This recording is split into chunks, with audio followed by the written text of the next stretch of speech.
The United States has announced new sanctions against Russia in response to the death of imprisoned opposition activist Alexei Navalny and the ongoing conflict in Ukraine. It's the largest package of U.S. sanctions since the conflict began. Jim Spellman reports from Washington.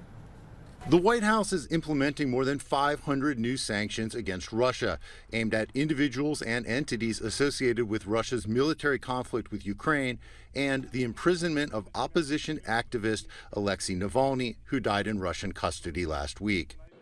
That is the largest number of designations that we've yet taken in a single Russia-related action.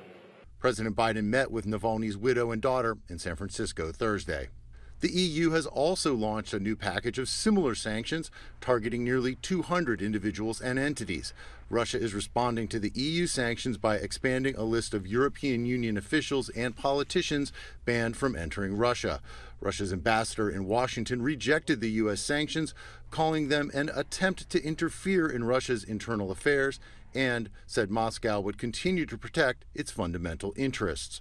The U.S. sanctions target Russia's financial and defense sectors and include more than 100 entities in other countries that the White House says Russia uses to evade existing sanctions, including several firms based in China. Beijing has consistently opposed unilateral sanctions.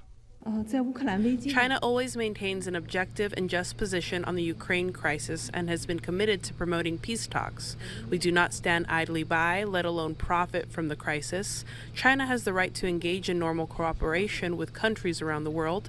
We consistently oppose unilateral sanctions and long-arm jurisdiction without authorization from the Security Council and lack basis in international law. So far, existing sanctions appear to have had little impact on the Russian economy. President Biden also used the announcement of new sanctions to renew calls for Congress to pass more military aid for Ukraine. Jim Spellman, CGTN, Washington.